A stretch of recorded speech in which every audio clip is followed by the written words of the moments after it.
So as I mentioned, we're going to be talking about joint ventures and the BRRRR strategy. Natasha and myself, and we have Erin from our team here joining us this evening. Three of us are going to be presenting. We have a couple of our other team members on the call as well. We have Heather on the call this evening. Heather's waving, and we've got Sean. And I believe Sim is on here as well. Yeah, so we've got a few other of the team members from Phipps Group that are joining here, which is really great. And we're going to dive right into things. So Erin's going to be kicking us off with providing a Calgary market update of kind of what's going on in Calgary and what to expect over the next little bit. So Erin, I'm going to pass things off to you. Hey, hi.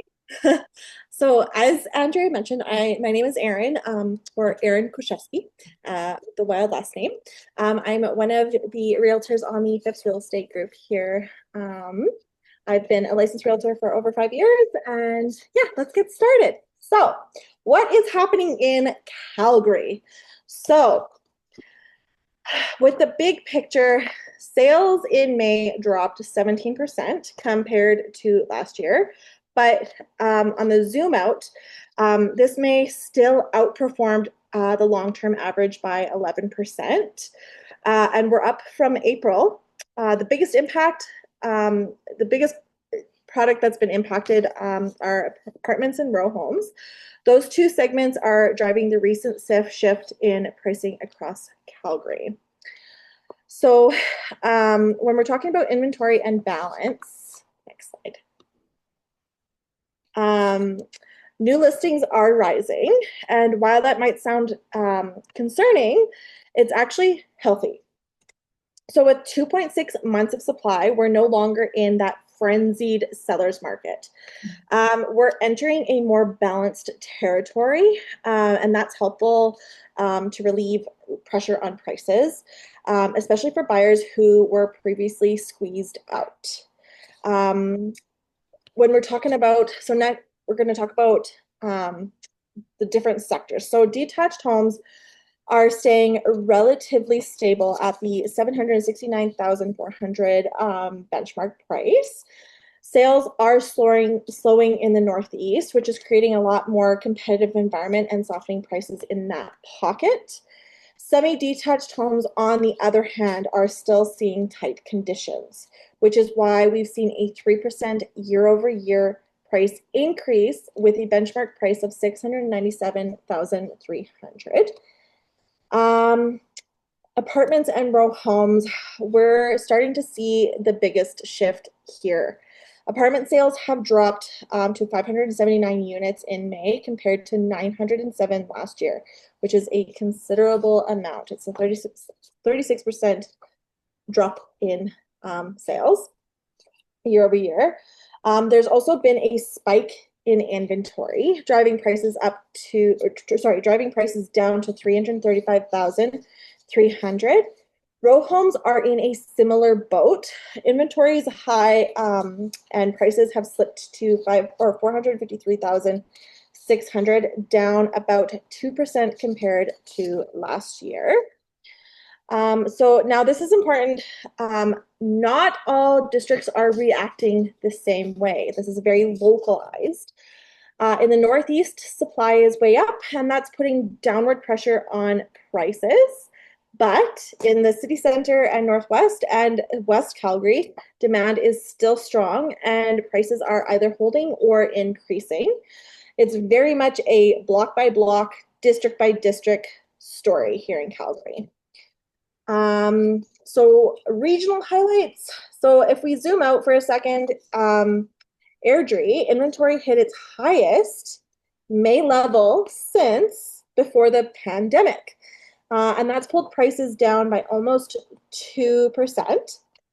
In Cochrane, new listings surged and sales slowed, but prices are still climbing up 4% year over year.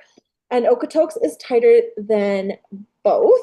Low inventory means high demand, and prices are now over 633,000, up more than 2% compared to last year. So what does this all mean?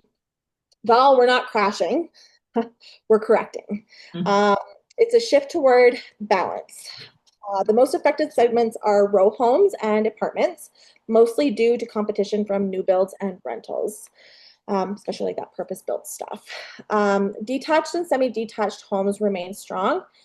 And yeah, whether you're buying or selling, it's all about strategy. It's kind of what we talk about here as a team so much, and understanding your specific market zone here in Calgary.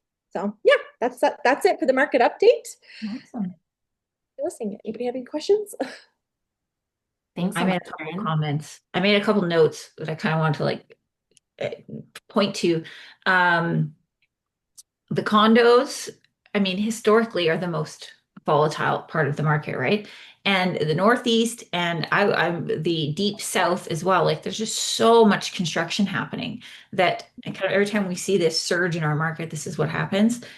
So much in higher density stuff in those corners, but also we've seen the investors slowing down. So these sales slowing down isn't necessarily a terrible thing, as Aaron said, it to take some pressure off the market in a good way. But what this also points to is what we've been kind of, talking about for years here too, is the more stability of the lower density stuff in like single family homes and suited semi-detached and stuff. So that was really great. Yeah. Yeah. Um, Oh, Okotoks. I was going to say Okotoks is getting bus service. So I think the demand for Okotoks is just going to continue. I think that's huge. They're such a big center, but it's going to change the game in terms of like who wants to move there. So I'm curious to see how that'll shake things up. Yeah. Okotoks is like almost, it's kind of like Airdrie, but it's almost part of the city here. And I was Yeah, shocked by the benchmark price was. I know it's crazy. And it's kind of like Toronto, surrounding areas, they just bleed into each other. That's exactly what Okotoks is going to be and not too far away. So Yeah. awesome. So, yeah. Awesome. Great. Thanks, Erin. Great. Thanks so much, Erin. All right, we're going to move things over, and Natasha is going to talk to us about joint ventures next. Yeah, so I'm going to talk about joint ventures. I'm going to talk about a joint venture I did, but I also want to kind of weave in some raising capital topic into this as well, because I do think they are important. The slides mostly focus on joint ventures, but um, is anyone here raising capital or looking to raise capital or would love to get into that space? I'd love to hear in the chat if you are, just to get a bit of a sense of that. But when I started kind of looking to grow a portfolio outside of my own just buying and selling, back then, like we're talking, 10, 15 years ago, joint ventures was the name of the game. That's what everyone was talking about. It was all about joint ventures and a way to give both parties a stake in the property to obviously find maybe partners that have opposite skill sets than you or opposite resources or opposite time or whatever it might be. And I remember at the time, Rain, the real estate investment network, had a cool matrix of like your matrix of time, money, resources, skills, and all of these things that you have. And you would wear little pins, even of like when you at our meetings of like if you were a financial partner or working partner. And that kind of made it sort of easy to meet people, but it also protected both parties. And there was a lot of education around how to be kind of raising capital in this space through joint ventures. And about 5 years ago, I think the trend became OPM, other people's money. And all of a sudden it became, well, you don't need to give up 50% of the equity or whatever number you are doing for your deal. And you can just borrow other people's money and keep 100% of the equity. And I think a lot of the unfortunate bad news we have heard, and if you want me to talk more about that, I can. But in the last couple of years in this space of the raising capital side is it isn't being kind of shown as to how we got there a little bit. And I think that's a big thing that I noticed happening at the time was it was more about like I need to keep all this for myself, and the investor or capital provider would just get a set return, which sounds good in theory potentially, but then you have no real estate to back up your real estate investing, which is the whole point of real estate investing is the real estate. And so, and that doesn't mean there's not room for different types of private lending and that out in the world, but I do think the industry got very kind of loosey-goosey with security, with the actual real estate being the reason we're investing in real estate. And the real estate is the leverage. The real estate is the protection. Obviously, everyone goes into situations wanting a good result, but all kinds of things happen in life.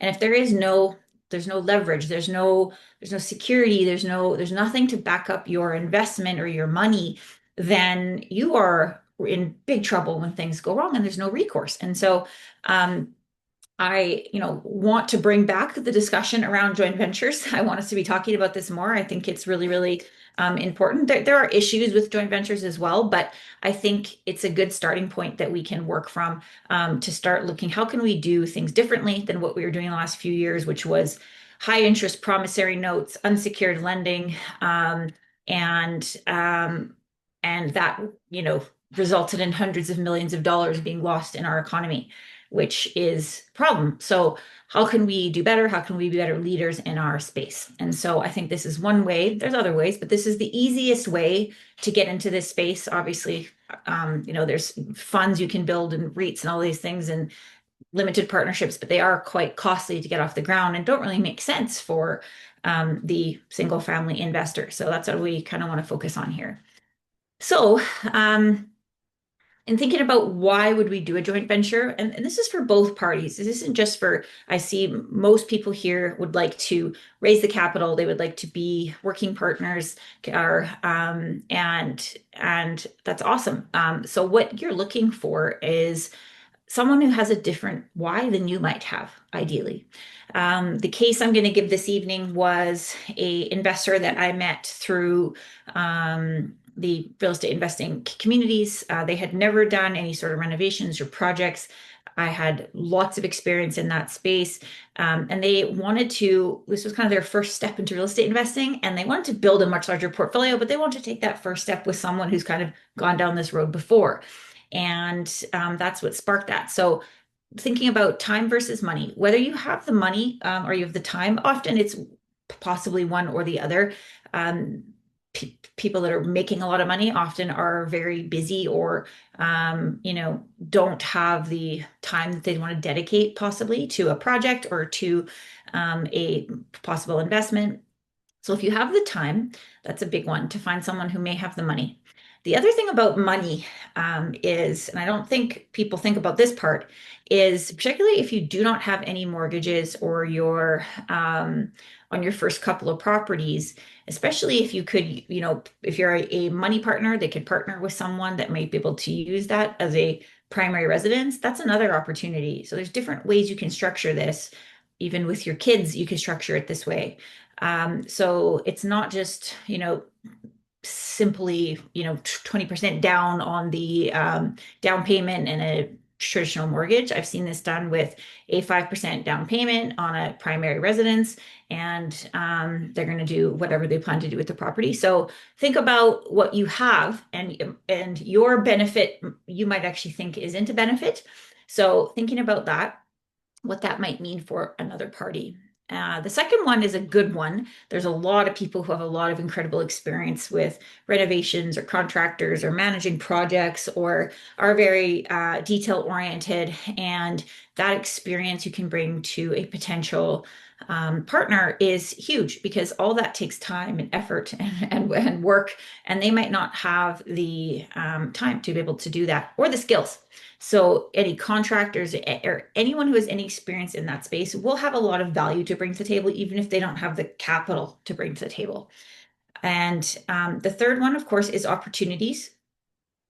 Most people in this room are pretty dialed in to coming to things like this. They're in the real estate investing space and real estate investing community. And I think it's really easy to feel like sometimes you're maybe not bring anything unique, but the reality is that you are here on a Wednesday night in June talking about this. You could easily be sitting, doing something else, having a glass of wine and and relaxing, right? So most people are not investing the time that many of the people in our community do to find the opportunities. And finding opportunities is one thing, of course, but if you can find the opportunities and bring them to people that are not investing that time and energy to obtain the opportunities or find the opportunities, that is a huge win as well, and something that I think is often overlooked because this takes a lot of time to research. It takes a lot of energy, and consistency to keep up with what is happening in the market, which is the experience you want to be able to give to your partner when you're presenting an opportunity in terms of why this is good. You've been watching, these deals for X amount of time. This one is standing out because all of those are things that will help you stand out when you're trying to get an actual deal done. The fourth one, growth, kind of ties into what I was talking about at the beginning when it comes to, on the raising capital side. At a certain point, everyone runs out of money. I don't care how much money you have, you're going to run out of money if at some point, if you're building a portfolio, it could be at not even your first property yet. It could be at your fifth property or 10th property or whatever.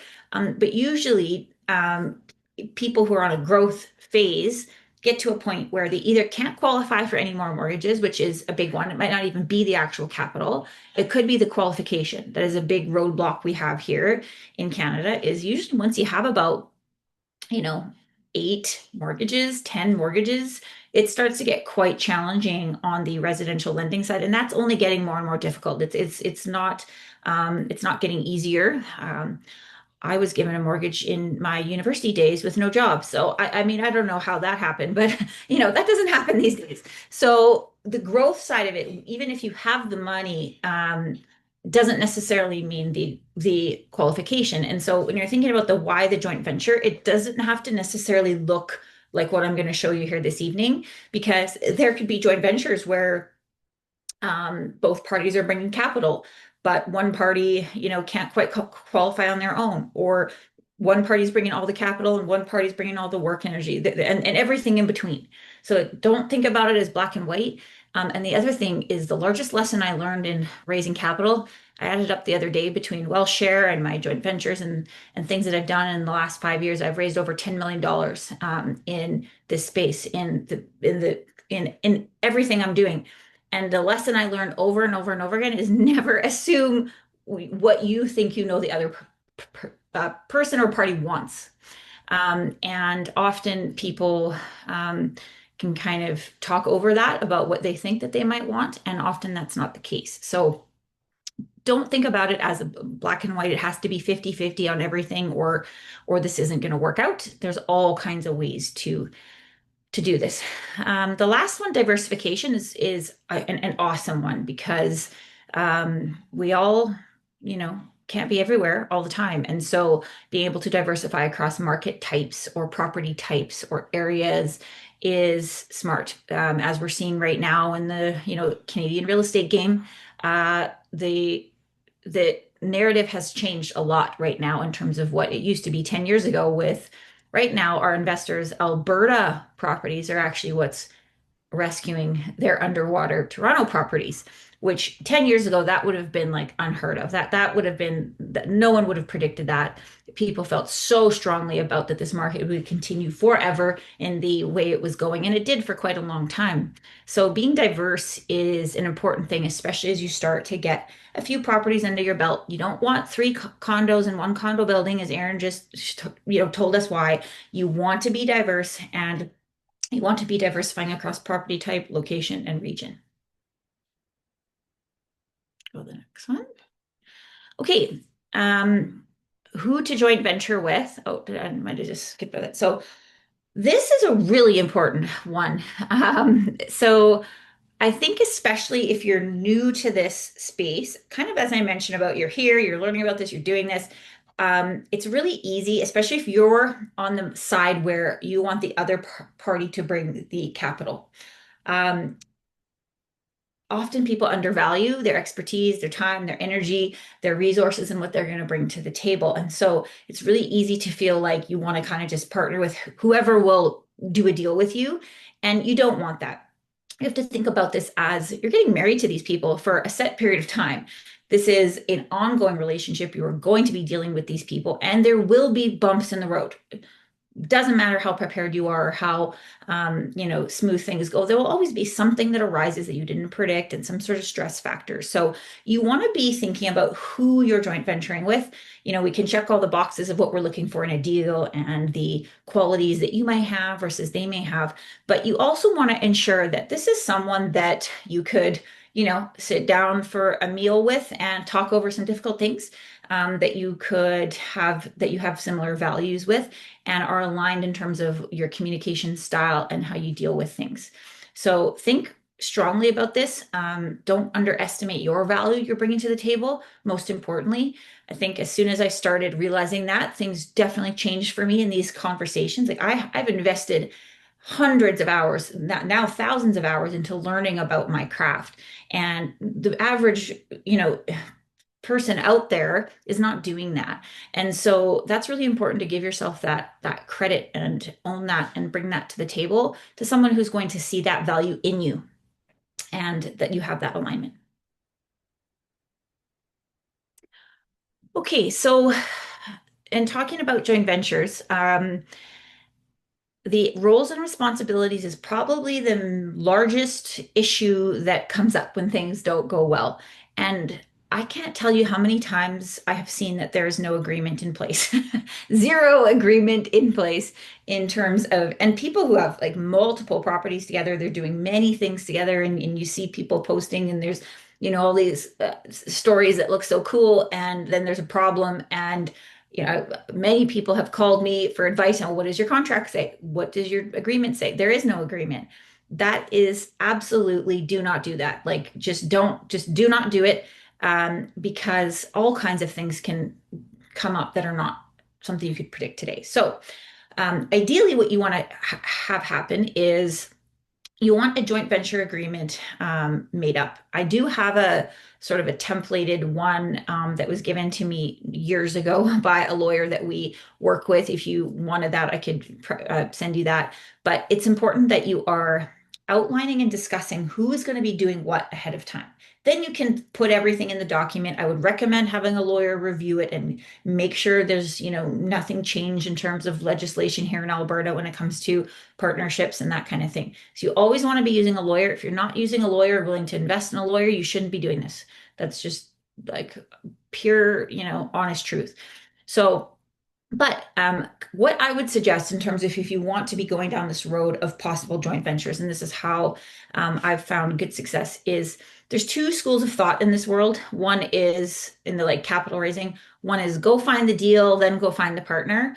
And I don't agree with that. I think you should be working on finding, a couple of partners that align with what you're looking for. Because what you don't want to have happen is you find a deal you're really excited about, you really want to make it happen, and you have 10 days to figure all of this out and everything to do with the property.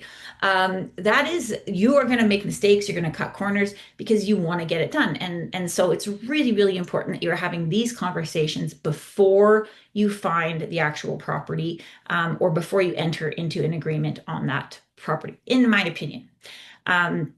So roles and responsibilities, and this is one of those things, it's like it needs to come down to who is bringing what to the table financially, who is managing, the property. Even if you have property managers, someone still needs to be, engaging with the property management team. How will shortages be dealt with in terms of, like, say there is a repair that needs to be done and there's not enough in the reserve pool of cash you have? Are you splitting that? Is that solely the cash partner's responsibility? So think ahead of what could kind of happen. Who is handling the bookkeeping as well, in terms of the bank account? That's something to think about as well. Ideally, each property has a separate bank account to make things really easy for everyone. And ideally, you have that separate bank account, even if it's in the financial partner's name, because they have the mortgage in their name. They can just send you those bank statements or add them to a Google Drive, which is what I like to use for simple joint ventures. But you need to be thinking about all of those things ahead of time. So there's a lot of things. And also be discussing, you know, conflict resolution as well in the actual joint venture agreement. If there is a conflict, what happens? What if you don't agree? And having that outlined ahead of time is really, really important too. Setting the expectations kind of goes in line with the roles and responsibilities, but I also mean in terms of like decision making. So, I mean, we all have busy lives, especially if you get into doing a joint venture like I'm going to show you that I did and that I managed. This was a 3-month long renovation project. My partner he works all day long at a corporate job and an evening job. So there's no way I could pick up the phone every day and say, hey, what do you think about this? Or should we choose this or this? It's like I had to have some autonomy to be able to make decisions, keep the project moving. And so there were certain things of like, okay, if there was going to be a large adjustment to our plan or our budget or a big decision to be made, then of course we would have that together. But in terms of the day-to-day decisions, selections of the project, we kind of decided I will lead the charge on that. Because the last thing you want is those types of small decision making, problems to slow down your project or delay your project. So setting those expectations. The personality types we kind of already talked about. I find people are very much, A-type spreadsheets, receipts, and they're very diligent, and that's good. And then you might be working with someone that's the opposite of it, and that's okay. It's just making sure that the roles align to their personality style. Because if one party is really into the numbers and the spreadsheets and those details, don't like let them do it, if that's not your strong suit. So thinking about the roles aligning with the types of personalities, I think is really important. The legal advice for documentation, I already kind of talked about that, but really do not skip this step. Once you do one of these, the nice thing is there is a little bit of like rinse and repeating for you, and you'll learn as you go a little bit, and each one will look a little bit different. But really getting that proper legal advice, and ideally each party is getting their own review of this agreement, because the last thing you want is if there is ever an issue, for each party not to have received independent advice. So definitely get the legal advice, definitely spend the time and money on that. And the next point of the exit ties in with the legal advice and the documentation, because when we did our review, that was actually the largest thing that came back, was that we didn't have a clear enough exit plan, and which we did refine. And we had set for ours, and you can do whatever, is a 5-year timeline. We're going to do this project. We're going to hold it for 5 years. And at the end of 5 years, if one party wants to sell, then we'd be forced to sell. If one party wants to offer a buyout at market price, that'd be fine as well.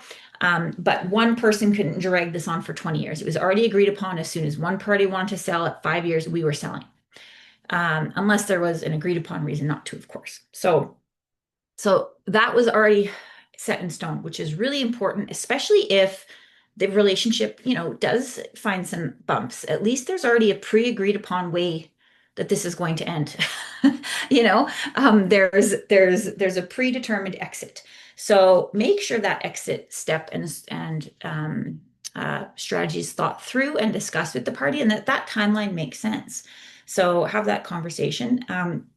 The last one is communication. This is the largest thing I hear about, often things that go wrong in this capital raising side, and lack of communication, not picking up the phone. Like, make sure you're staying in touch with your partner. They want to know what's going on. And possibly you're going to set that out ahead of time in terms of what might be an appropriate amount of communication. We like to do annual, like actual sit down meetings, a year in review, and then whatever came up through the year, we would do. So keep the communication ongoing, even if you have bad news. I find often in these situations, bad news, people kind of freeze up and they don't want to say anything. Reporting bad news and being honest with something that doesn't go right does build trust, even though it might be hard to hear. No one wants to be just told what's going right. That's a huge red flag, for me. If all I'm hearing is what's going right, how great everything is, because nothing goes that way, right? So be honest about what's good, what's not, what you're struggling with, especially if you're managing the property or you're doing a project, because there will be things that are going to come up. So be honest about all of those things, and keep that communication ongoing and what you're kind of working on, especially if you're that working partner. Okay. So this is the property I'm going to talk about. This is a house in Silver Springs, yeah, Silver Springs in Northwest Calgary. So I often get asked about too, like, how do you find properties that would make sense to present to a joint venture partner, right? Because anyone can go on the MLS or anyone can go find whatever. And so you do want to have something that you do want to have something, if you're the working partner, you want to have something that might be hard to, find. Like it's kind of a gem. It's something that would be difficult to just go out and repeat. And you want to snap this up. And so that doesn't necessarily mean it has to look like this house does. I've done this with pre-construction properties. Where things sold out in hours, and I know it's in high demand. It's in Canmore, as an example. And so, but in this case, this was a property that was off market, and there are this was actually from a wholesaler. If you're not familiar with the wholesaler, is they often find distressed properties and they kind of flip their contract for a fee. So that's exactly what this was. They can have a bad rap, and there's good ones and not so good ones, but they serve a good purpose because this situation, when I drove up, this was actually during Stampede. I was on the way to the rodeo. He called me the night before. I had just met with my partner days before this, and we had the initial conversation. Yes, we're aligned. We want to do this. It's okay. Well, it'll probably take me this summer to find something. 2 days later, this came up. And this was a situation of a mother and her, adult daughter living in this house, very distressed in terms of finances. There was, and a very distressed property. There was water coming through every single floor of this house. The roof, the poly B piping everywhere had burst like many times, and it was full of stuff, and it was just not good. And so they felt really embarrassed about it. So they didn't want realtors going through the house. They didn't want anyone going through the house. And so when the wholesaler had kind of knocked on the door, and I identified this, he had built some trust up with them and said, don't worry, we're not going to put a sign on the lawn. We're not going to do all that, all that thing. He's like, I'm going to bring one or two people through and they're going to write you an offer. And so I'm on the way to the rodeo. Here I go, drive up, walk in, and I took like a few looks around. I had already done a few like rough idea of what I think I could do with this property. And so this is a 4-level split. Which is awesome because you can put a basement suite in them. This is right around the time, like 2019, where, adding basement suites was still relatively new here in Calgary. But as you can see, it was like an ugly duckling for sure. And they needed it gone, at a certain number and their timeline that they wanted. So that's kind of how this one came to be. I signed the contract on the spot on that counter and walked out and called my partner after the rodeo and said, hey, I got us a deal. And that's kind of how it happened. And so I also really want to point out too, it's like I find when you put your mind to these things, you start putting the energy out there, this is what you're going to do. It does just also all of a sudden sometimes just fall on your lap, and here it is, right? So this was in a beautiful area. Obviously the house needed a lot, and you can see what we've done with it.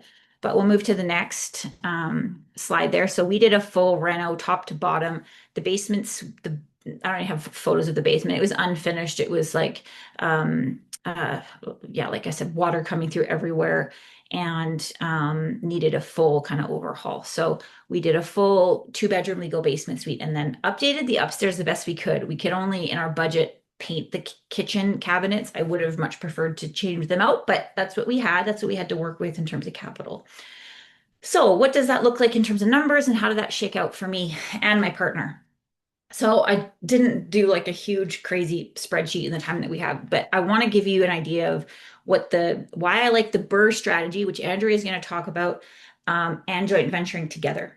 Because when you add the BRRRR strategy to this, obviously we're forcing the value on the property in terms of valuation, which is going to provide a quick return to property value. So this property, we got it for $385,000. The renovation started in September, and we gave ourselves a 3-month window to get this complete, which we did do it in. And we had about an $80,000 to $100,000 budget. We completed just around 100K with the carrying costs. So obviously there was carrying costs ongoing for our financing and insurance, everything like that. And this deal was a 50-50 deal. So I did not charge a project management fee. This was part of my job in this. So I was there managing this project. It was my trades, my everything. I did have a contractor, but I was there doing a lot. And so we refinanced this after the 3 months for $525,000.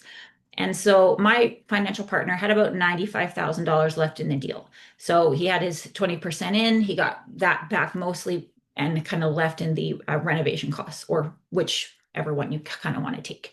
So that's kind of what it took in terms of capital. Obviously, the nice thing about this was the renovation costs were temporary. I would like to point out that the largest risk of this entire project probably was this point in November going for the refinance because, and honestly, we were hoping for a little bit more because the biggest thing you can't control is the appraisal.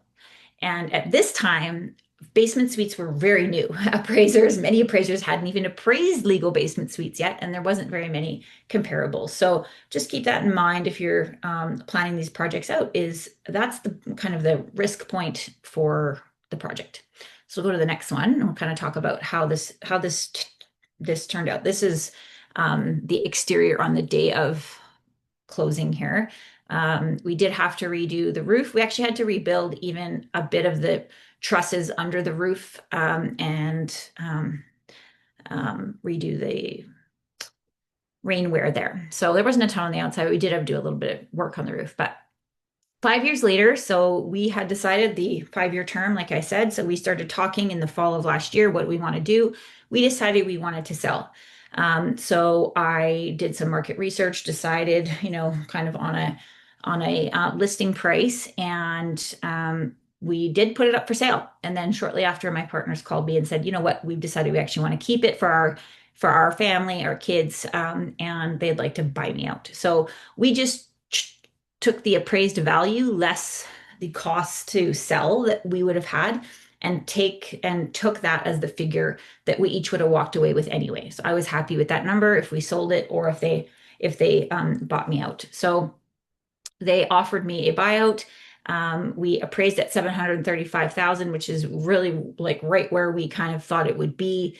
And we each walked away with $122,000 out of that deal. So 5-year job for me. After the first few months, my job was just to manage the property, manage the tenants. It wasn't a huge, like ongoing time spend from there. And my financial partner, they also received a very good return of 25% on their money. So that's an annualized return, total of 126. So this is a win-win situation, in my opinion. When this deal was done, we kind of sat there and looked at each other at lunch. We're like, wow, this was great. Like we had such a good experience. And, they have kept the house and now, on to the next thing. But this was a win-win situation. They got to learn a lot in terms of the project side of things. They did not have to worry about a thing. I took care of everything in terms of management for 5 years. And they felt really good about this. So we both brought things to the table that were maybe opposite of the other party, and we went on our way from there. So that's a very high level look at the numbers in the deal and kind of how it went. Was there any questions about that? No? Do you guys feel this is possible? Like, do you think this is now? And you don't have to do the reno either. Obviously, if we hadn't have done the reno, the ROI wouldn't have been as high. But even without that, on a just long-term buy and hold strategy as well. If you get something for a good deal, obviously like this, that needs a lot of work and some lipstick, it really bumps that up. But this is definitely possible today. The numbers are going to look different. The most recent one I have done, like I said, was in the Canmore region of a pre-construction condo, and we're making very similar numbers to this. So definitely out there. You just got to be paying attention, looking for the deals. finding the people. Question for you, actually. So you said I know every deal can be structured in different ways, but say there's a typical 50-50 profit sharing at the end of a buyout or refinance, whatever it is.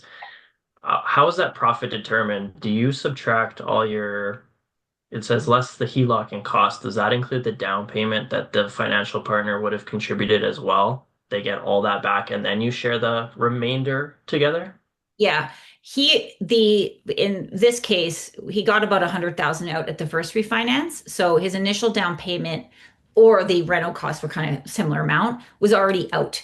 So I didn't take any of that because that wasn't my, capital. So this calculation on this page is the remaining down payment was he was using a HELOC at the time. So we agreed ahead of time, and I knew he would be using that there would be a HELOC payout, and costs just mean like the appraisal fee.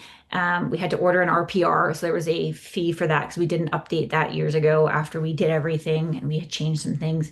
Um, and also, we included in this also realtor fees if it would have sold for what we thought it would sell for. So the costs are exactly what it would have been if it would have actually sold. Okay, cool. That Thank makes you. sense. But yeah, and to your point, like, it didn't have to be that way. You can structure this however. I thought this was fair in this situation, and knowing what I knew about the partner and what they had available and what I had available. And so we did it that way. And yeah, it's most common 50-50. I have heard some people, if they are, and especially in this case, there was a lot of work, I guess, upfront for me in those first few months. It was a big time chunk. It maybe if that wasn't there, there would be some negotiation in terms of 50-50. But I mean, you have to kind of decide what you would take there, I guess, or not take. Yeah, makes sense. I think I've heard, I might be mistaken, but I think I've heard of scenarios where some people will consider the contribution of the financial partner as to be like the down payment versus the working partner, their contribution is the time. So at the end of the whole deal, when you sell the place, they don't consider the down payment in the payout to the financial partner. Like they consider that as their contribution, and the profits don't account for that. If that makes sense. Yeah, I mean, your It's financial pretty partner's hefty return on because, investment is going to be calculated off of the money they're yeah, investing. yeah, exactly. And it's not just usually the down payment, they're usually also qualifying for the financing and holding the debt and taking the risk on that. Typically, not always, but generally speaking, that's, what I see. So yeah, I mean, you could do that. I don't know if I think that's fair, but that's all up for negotiation. I mean, yes, that is their contribution, but it's not like you're getting paid for your time on top of the return either. Yeah. Mind you, I have seen some people, though, if it's a less favorable split, like let's say in this scenario, it was maybe 70-30, then I would be charging ongoing fees to manage the property. I have seen people do it that way, where they go, well, I'm going to be doing this and this for the next 5 years. So I want to have some sort of like management fee, or I've even seen general contractor fees. So it just depends a little bit, I think, what each party values, Cool. which is the Thank one you. thing that I always am surprised by. So ask that question for sure. Yeah. Alma just had a question in here as well, asking how to find wholesalers. Oh, yeah. So there's tons of them. We do have a couple that we work with. This individual was just someone I knew, and I think he just sort of like stumbled into this. I don't even know if he was really intending to do this, but you can go on Facebook groups and ask for who's doing wholesaling. You can look up other groups. There is one group in town called totally blanking on their name. Um, Cash In. They do a real estate meetup as well. They're pretty good. Um, The only thing to be aware of is I would still recommend having a realtor with you on the deal. And I know obviously I'm a realtor, and that's how we get paid, but the wholesaler's job is to get that contract assigned. So Cash and Homes is one. They do a monthly meetup, and their job is to get it under contract, and then they're going to try to find a buyer for it. So you have no one representing your interests or having that conversation with you, or helping you calculate, are you paying is this even a good deal? Just because it looks like a good deal does not necessarily mean it is a good deal. So you want to still have, I would still recommend having someone helping you with this. So if you want Elma, we can absolutely do that. To be looking out for your best interests and making sure that things are done correctly and that we're doing the best that we can. Sometimes realtor fees will be included. Sometimes they are put on top of the purchase price. Sometimes it's just a flat fee they're offering. So it is a wide range of how that works, but all of those ways work. It's just making sure, obviously, that the deal makes sense for you and what you're trying to do. That's the main priority. So Cash and Homes, and then there's like dozens of other ones who are doing it. I don't know how successfully they are, but they'd be like number one for sure that I would use. Great. Okay, well, if there's other questions, feel free to put them in the chat. We're gonna keep moving along here to talk a little bit more about the BRRRR strategy. So, like Natasha mentioned in her presentation, I mean, her joint venture, they did go through the BRRRR strategy, and I feel like it's another strategy we've been talking a lot about lately because it kind of has been quiet for the last few years. You know, it was something that was almost kind of trendy several years ago. Everyone was kind of doing the BRRRR strategy, and then it seemed like it went quiet for a little bit. But I do really think that it is a great strategy to employ and can work really well in Calgary. So that's why we've been talking about it and bringing a little more attention to it again over the past little bit. So just a quick introduction for anyone who doesn't know me. My name is Andrea Tessier. I'm the team managing partner with Phipps Real Estate Group, an investor focused realtor and investor myself. So what is BRRRR for anyone who is not familiar with the acronym? It is buy, renovate, rent, refinance, repeat. So we're going to go through kind of what that means and through each step. But to start, how does the BRRRR strategy build wealth? Well, equity growth, first of all. I mean, you're purchasing a property, you're doing some work on it. Hopefully, you're going to see that appreciation over time. We ideally are going to have some cash flow once we have done some work on the property and we're renting it out.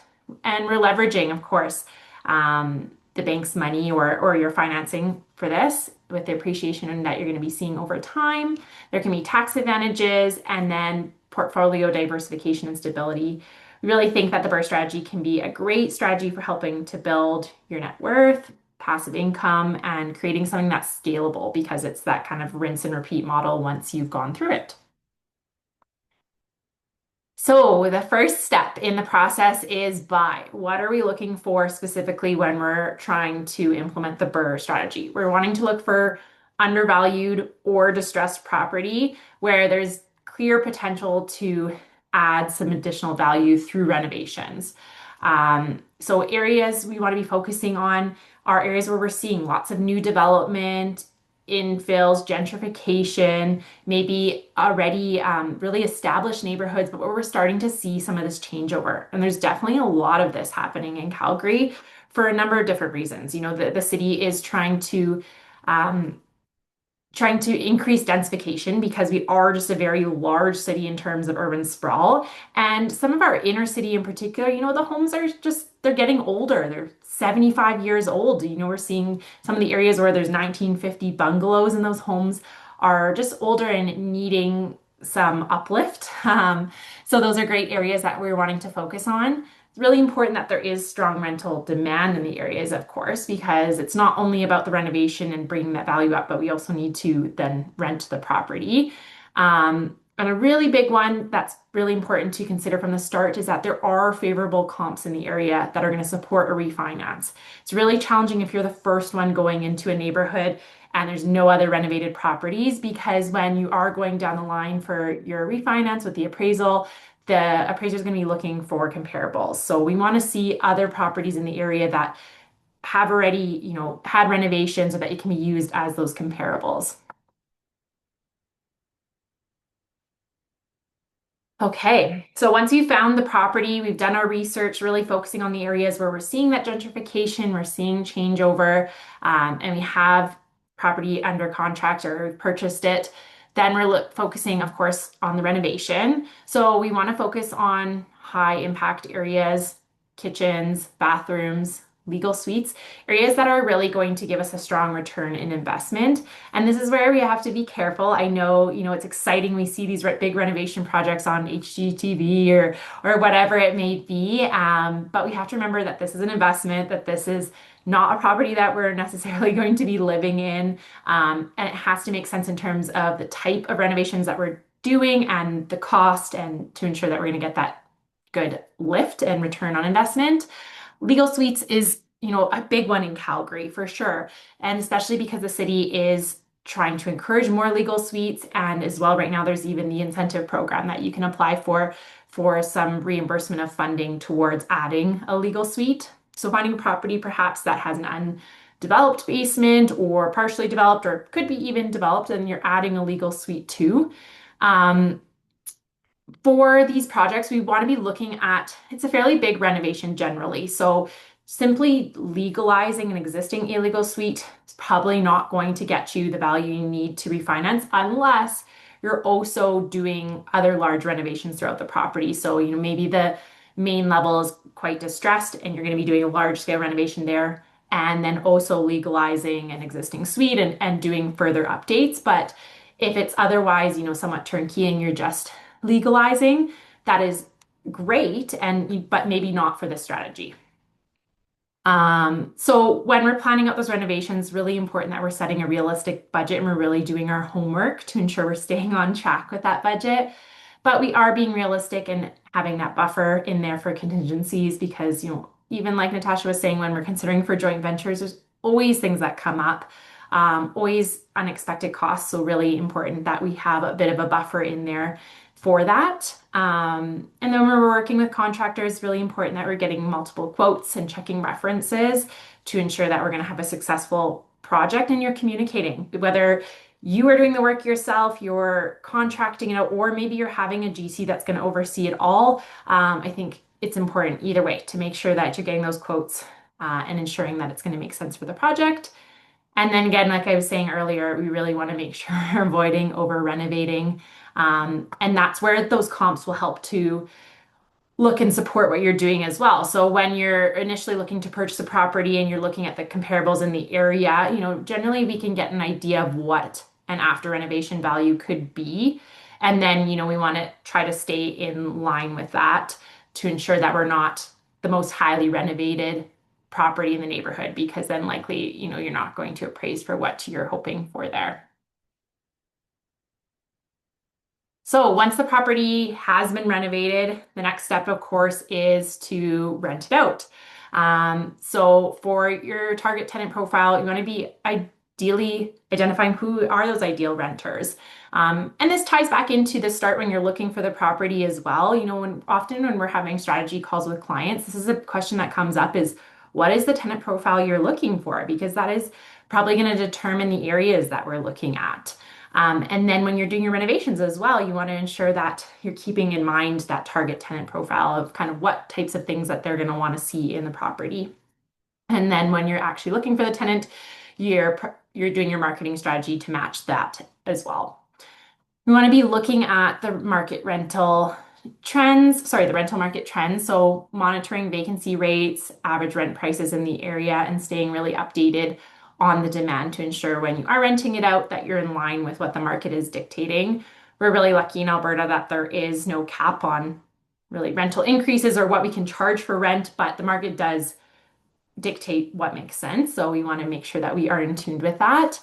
And then when we are choosing tenants, whether we're managing the property ourselves or we're working with a property manager to do that, really important that we're doing that proper screening to ensure we're getting the right people in there and trying to avoid headaches, doing our due diligence there. I think anyone who owns property that is being rented out, whether you have a manager or not, should understand the Residential Tenancy Act, read through it, make sure you have some understanding of what types of leases can be in place, what type of notice needs to be given on different types of leases. That's really important. And with tenants in general, I think it's just really great to have strong communication. You want to communicate your expectations up front. And if you're showing, a beautiful, clean, new renovated property, the expectation is that that's cared for. And when the tenants move out, it looks like that again. So once you've got tenants in the property, it's rented out, then comes the refinance step. So a couple of tips here for the appraisal. Of course, we want all renovations to be complete and done. There's nothing that's still kind of in the works before this happens. We want to ensure the property is going to show as best as it can. So it's clean, potentially staged, and we understand what the appraisers are looking for. This one is really, really key for building the right team. Strong relationships matter. We want to work with an experienced appraiser. This is huge. So whether it's your realtor or your mortgage broker, you want someone to have a relationship with this appraiser that's going to be coming into the property. And why that's so important is because if, this appraisal comes in lower than kind of what you were expecting, then that person has a relationship and can kind of go to bat for you, and fight for kind of what you're expecting with comps and things like that to support the value. And exactly that, like we mentioned before, you want to ensure that there are the comps there to support that. So recent sales of similar properties in the area. In terms of the appraisal timing as well, typically appraisers will use comps within the last 3 months that have sold. So keep that in mind. So, if you're planning to do your appraisal in the dead of winter and the market's a little bit slower, then there haven't been, as many properties that have sold, that could affect what comes out for your appraisal versus potentially doing it in the spring. So that all goes a little bit into the planning too of timing of the renovation. Not all that is 100% in our control. Sometimes there's things or factors that push things, but we want to try to account for as much as we can there, and that's important to consider for the timing. With the refinance and just financing in general, one thing I wanted to mention as well is, so for the initial financing of the property, there could be a couple of options there as well, kind of depending on how long you're going to be taking for the renovation or how long you want the BRRRR strategy to kind of be spread out. Some people may do a traditional mortgage that's, a 1-year term, something like that, depending on what type of renovation they're completing. And then, are just refinancing with either the same lender or another lender, or others will do, private financing, which of course is generally at a higher rate, but hopefully then at that point you're doing maybe a little bit quicker renovation and then going to a traditional mortgage perhaps at this point. So once you've gone through and you've refinanced and you're able to pull out some of your money, of course, the ideal then is we want to rinse and repeat to scale our portfolio. So you're leveraging your experience from what you've learned from this first project to move on to the next. And it's always important we talk about in general in real estate investing, we want to diversify. So across different property types or neighborhoods, I'm going to talk about a couple of examples, and really this strategy can work with all types of properties and price points. We want to build a repeatable system. So again, learning from the projects that we've completed to have those checklists and templates, our trusted team of contractors, realtor, mortgage broker, all of those things that we can then move on to the next project and kind of take with us to make it a little bit easier. And of course, the equity that we're pulling out, we're using to reinvest into the next project, kind of looking at that long-term growth. So I have 2 examples of clients of ours who've gone through this. And I know we actually have a few other clients on the call who've also gone through the BRRRR strategy and have been really successful with it as well. So this first one, I think, is an interesting example because the initial price point is quite appealing. So this was a 2-bed, 1-bath condo located in the Beltline of Calgary. So the initial purchase price was $166,000. So that sounds pretty great. Down payment was $40,000. So the before picture here up the top, this property was in pretty rough shape, kind of similar to what Natasha was saying with her joint venture. Needed a lot of work. Located in a condo building, great location, just kind of off of 17th Ave. So really awesome location, but needed a lot of work. A lot of work. It was definitely a distressed property, and it had been sitting on the market for a little while because a lot of people were passing it up because of that. A lot of people didn't want to have to deal with this property because it needed that work.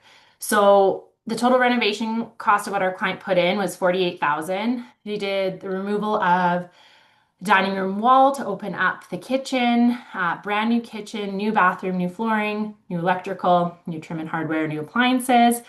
The renovation timeline they did work with a contractor was 3 months. So after they completed the renovation, then they did get a renter in there and they refinanced 1 year after the purchase. So they had stable rent for 8 months, and their refinance, it was appraised at 265.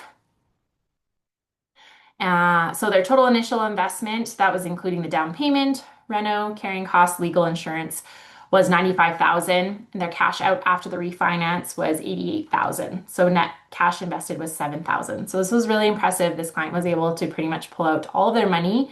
The current rent in there is $2,275 a month. So they're seeing about $75 of cash flow here. And then they've gone on to rinse and repeat and do this with other units as well, which is really exciting. And look how beautiful it turned out. So they've got great professional tenants in there in a really desirable area now. So the second example was a bigger project, and I wanted to provide the comparison of the two because, again, this can work with different price points and different types of properties. So this property originally, was a legal duplex. One side of the duplex had an existing illegal suite. The other side of the duplex just had a regular basement. So it was located in Northwest Calgary. The initial purchase price was 775,000. The clients, so they added essentially two brand new suites. The existing suite that was in place just wasn't super functional. So they did go the route, instead of legalizing it under the amnesty period, of kind of putting a brand new suite in. So it did have separate furnaces. So they converted this into a legal fourplex. So added suites into both units and did some renovations of the upper units as well. So the total renovation cost was 178,000. They included other carrying costs in here too of about 10,000. So total costs in there, they're looking at, of course, the purchase price, renovations, and the carrying costs. And then they refinanced about a year after as well for this one. The appraised value was 1,175,000. They were able to do, of course, just 80% loan to value, which is typical. They paid off the mortgage that was originally put on the property, and then the remaining they had was 325,000. So after paying back the renovation costs and the other costs, 188,000 was left, and based off of the refinance pull up, then they had 137,000. And then the fourplex is fully rented out currently, and they're getting $8,195 a month in rent. So again, another really successful project, bigger renovation and some bigger costs involved, but a really great example of something where they were able to add value with the suites, which is really, really great. So just a final recap of some tips and lessons learned and common mistakes to avoid. I think the really important one is, we want to avoid over renovating beyond what the market or area supports. So making sure we are doing our research there. Taking on too much too soon. We want to start small. You don't have to do the fourplex conversion as your first project ever. Those clients were pretty sophisticated investors who had gone through a lot of renovations and projects previously. Start small. If this is your first project or your first BRRRR, it can be a condo. It can be a smaller purchase price or a smaller style unit. Make sure we're not overestimating the ARV value. So it's really important, again, to do your research, have your realtor help you to look at what the comps would support. You want to make sure we're not ignoring any of the local market conditions and trends. And then, we want to have a long-term mindset and strategy. Think beyond that first deal. We're trying to build something scalable and hopefully rinse and repeat with sustainable growth. And then just be patient. Of course, real wealth is built over time. It does take time to go through these projects. So we do have to be a little bit patient, but they're really can be a great strategy to apply.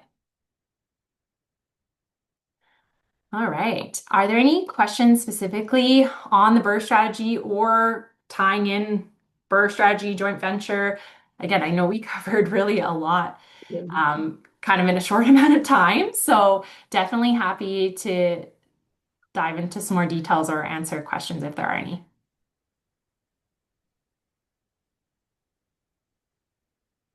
So quiet.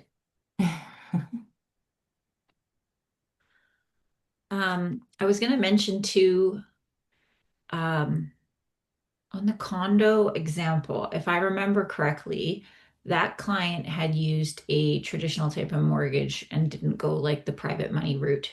My project, we did go the private money route, and the reason that, well, I think we probably had to. Um, when you have a refinance sort of quickly, it does limit the amount of options of lenders who are going to want to work with you on the first step. There is a private lender here in town who has a kind of like a BRRRR or a flip mortgage product where you're actually putting a down payment based on the after repair value rather than today's value. So it greatly limits the cash requirements needed up front for that initial down payment because oftentimes people have the money for the reno or the down payment, but not necessarily both. Now, the only caveat to that is nothing is free. And the trade-off is it's expensive money. So that's why the timeline is really critical. So the project we did in 3 months, it was like we could not, we couldn't push the appraisal to the spring. We probably would have done better if we could have, to Andrea's point, because we had to do the appraisal in November. But there was some sales that helped us, but it probably been better if we could even wait till the following summer or something. So there are different financing strategies out there if you're doing these types of projects. But obviously if you're using the private money and putting less and not using your own cash, your return is going to be lower because your carrying costs are going to be higher. But maybe you use that to get going, and then by the time your third project rolls around, now you have the lump sum of capital available to be able to finance your own reno or something like that, right? So just because you start one way doesn't mean you won't necessarily grow from there. That's how a lot of people get started in the flipping world as well. There is a tool, a Calvert is one that a lot of people use, and on their website they have a flip analyzer spreadsheet that is good to just have. It's a good little analyzer tool for flips and BRRRRs and that kind of thing. So yeah, just keep that in mind. Alma said, what are the current cash flows of the duplex or other types? I have heard that they are getting low. So I think it depends on the property for sure. Of course, within the past 4 years, we've seen Calgary's been within a strong seller's market, and that has meant that prices have increased. We have seen double-digit appreciation over the past several years. As Aaron presented on, that's starting to balance out a little bit, but prices have gone up, interest rates have also been higher. Yes, that is meaning that, it's a little bit more challenging to find really strong cash flow. But I think with any investment, it's important that we're looking at the long term, unless we're looking at a flip that we're planning to sell next year.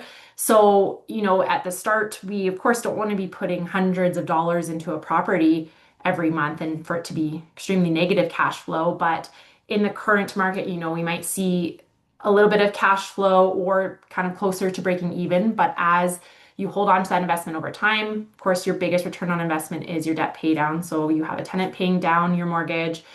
You're going to see that appreciation. If rates do come down, there may be adjustments there as well. So important to keep that in mind, for sure. And then Edward is just saying, any strategy that you want to share for finding a JV? Finding a JV partner, and is that what you're asking, Edward? Is that what you mean, Edward? Yes. So, and there is no shortcut. There is no magic shortcut here necessarily. You do need to build the relationships and you need to get out there and do the work. And that's it. It's easier in some ways today, but it's also harder in some ways. There's less interaction one-on-one at like meetups and things now. So I definitely suggest getting out there, going to meet with people, networking. There's all kinds of investor groups that, we're a part of that see a lot of business done inside of these groups because you just naturally align with certain people. So you need to be building your network and finding the people that make sense. And there's not a quick path to that necessarily. You know, we don't match people up necessarily. But we've had clients of ours, you know, that are working on something and they'll post in our group, for example. So we're happy to support our clients in that way, but we can't marry people together for our own liability reasons. But I will tell you that the you know, opportunity is there, the partners are there, but you need to build the trust and take the time on forming the like relationship part of it to really be successful at this. And then you know, your reputation is everything in that space as well. So really protecting that, trying to do the best you can, doing right by people, doing right by their money is really important. And you know, the good news is you get one or two partners, and if things are going well, they will continue to invest with you as well. So it's really spending the time to build the network and the relationships. Absolutely. That's the main thing. Any other questions?